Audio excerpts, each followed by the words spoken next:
अस्सलाम वालेकुम my dear students. Second year Rawalpindi board chemistry, chapter number 7 fundamental principle of organic chemistry, lecture number 1। तो total students हमारे second year chemistry में 16 chapters हैं, जिसमें से फर्स्ट 6 चैप्टर इनऑर्गेनिक केमिस्ट्री के, नेक्स्ट 7 जो हैं वो ऑर्गेनिक केमिस्ट्री के, और लास्ट 3 जो हैं वो हमारे polymer chemistry, biochemistry, industrial chemistry और इन्वायरमेंटल केमिस्ट्री से रेलेवेंट है। तो हम पहले ऑर्गेनिक स्टार्ट करते हैं चैप्टर नंबर 7 से। ठीक हो गया student. Chapter number 7 fundamental principal organic chemistry का ये बेसिक चैप्टर है, बुनियादी चैप्टर है जो आपके तमाम ऑर्गेनिक केमिस्ट्री के कॉन्सेप्ट्स को अप्रूव करता है। इसको हम स्टार्ट करते हैं लेक्चर नंबर 1 से। स्टूडेंट्स, जो हमारा लेक्चर नंबर 1 है उसमें हम सबसे पहले इंट्रो देखते हैं। स्टूडेंट्स, आपने मुझे सुनना है डिटेल के साथ तमाम लेक्चर्स को, और बाद में आप 1-2 बार रीडिंग करेंगे तो आपको 100% चीज़ तैयार हो जाएगी। ठीक है स्टूडेंट। सबसे पहले ऑर्गेनिक कंपाउंड्स और इनऑर्गेनिक कंपाउंड्स को के दरमियान डिफरेंस क्या है। तो हम हिस्ट्री में जाते हैं। 200 ईयर्स अगो जो अर्ली केमिस्ट थे उन्होंने ऑर्गेनिक कंपाउंड्स और इनऑर्गेनिक कंपाउंड्स के दरमियान जो वाज़ह डिस्टिंक्शन रखी ना, जो वाज़ह फ़र्क रखा, वो किस वजह से रखा? उनकी प्रॉपर्टीज़ और ओरिजिन की वजह से। आई एम रिपीटिंग के 200 ईयर्स अगो ऑर्गेनिक कंपाउंड्स और इनऑर्गेनिक कंपाउंड्स के दरमियान जो मेन डिफरेंस था ना, वो किस वजह से रखा गया? उनके ओरिजिन और उनकी प्रॉपर्टीज से। तो ऑर्गेनिक कंपाउंड्स का जो ओरिजिन था, ऑर्गेनिक कंपाउंड्स कहाँ से हासिल हो रहे हैं? वो लिविंग थिंग्स से हासिल हो रहे हैं स्टूडेंट्स। कौन से लिविंग थिंग्स? प्लांट्स और एनिमल। एक्स्ट्रा पॉइंट बता रहा हूँ, आपने नोट भी करने हैं। प्लांट्स और एनिमल से ऑर्गेनिक कंपाउंड हासिल होते हैं। स्टूडेंट, जो प्लांट से ऑर्गेनिक कंपाउंड हासिल होते हैं उनमें कार्बन, हाइड्रोजन और ऑक्सीजन मस्ट होती है। ठीक है, लाइक ग्लूकोज, सुक्रोज आप पढ़ कर आए हैं। इसी तरीके से जो एनिमल से आ रहे हैं उसमें सल्फ़र आ गई, नाइट्रोजन आ गई, ठीक है जी, फास्फोरस आ गई, ऑक्सीजन, कार्बन, नाइट्रोजन तो मेनली है ही ना। सल्फ़र, फास्फोरस, ऑक्सीजन, नाइट्रोजन, ये चीज़ें आ गई। क्लियर हो गया जी। और इनऑर्गेनिक कंपाउंड कहाँ से हासिल हो रहे हैं जी? वो मिनरल से, मादनियात के रिसोर्सेज से, नॉन लिविंग से हम हासिल करते हैं। ये मेनली दोनों में जो डिफरेंस था। फिर जो अर्ली केमिस्ट थे उन्होंने क्या किया स्टूडेंट्स, के वो ऑर्गेनिक कंपाउंड्स को कभी भी लेबॉर्ट्री में तैयार नहीं कर पाए, क्योंकि स्टार्ट में ऑर्गेनिक कंपाउंड्स जो थे वो उसका कोई कंसेप्ट नहीं था।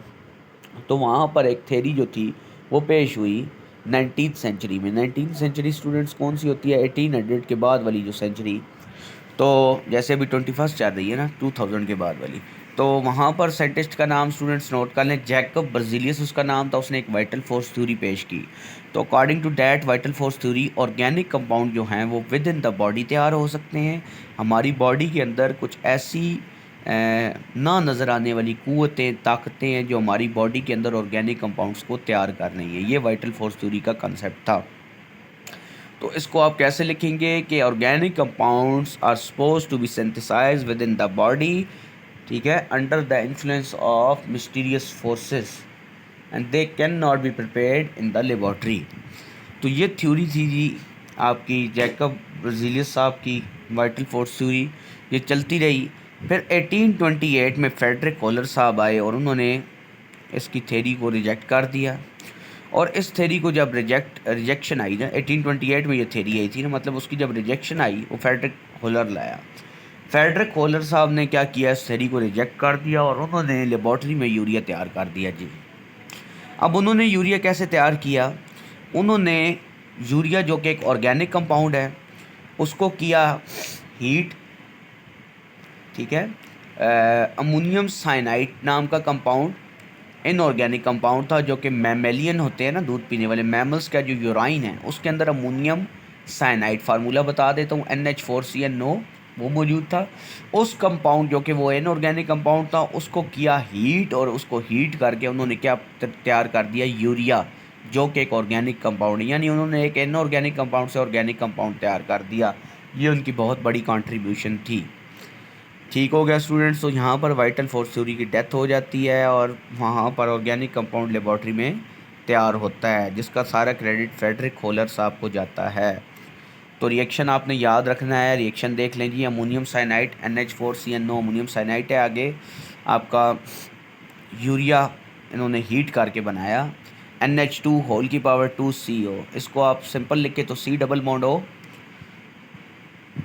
और दोनों तरफ NH2 लगा दे तो ये भी यूरिया बन जाता है। यूरिया खाद है जो सबसे पहले तैयार हुई है कि ऑर्गेनिक कंपाउंड था।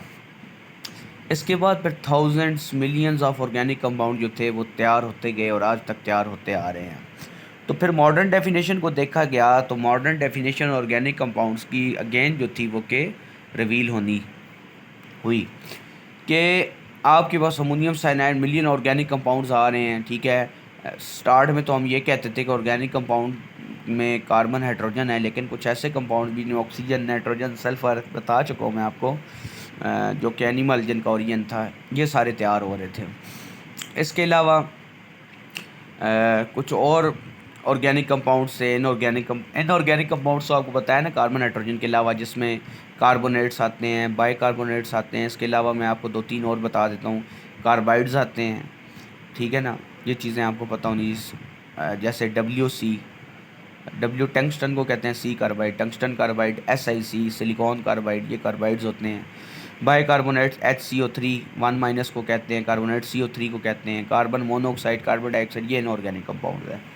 तो ऑर्गेनिक कंपाउंड की डेफिनेशन को जी फिर एक बार जो था वो अंडर रिव्यू रखा गया कि इसकी डेफिनेशन एक बार फिर रिवाइज होनी चाहिए।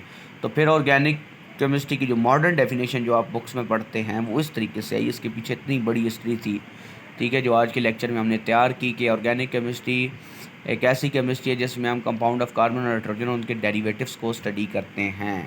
तो उम्मीद करता हूँ स्टूडेंट्स 100% आपको लेक्चर तैयार हो गया होगा। हमने किस तरीके से इस चैप्टर के फर्स्ट लेक्चर को देखा, तो आप लेक्चर को क्लियरली 1-2 बार सुन लें और उसके बाद चैप्टर को 1-2 बार टॉपिक को बुक से रीड कर लें। इंशाल्लाह 100% आपको क्लियर हो जाएगा। In case of any confusion you may ask in the comment section. अस्सलाम वालेकुम, मिलते हैं नेक्स्ट लेक्चर में।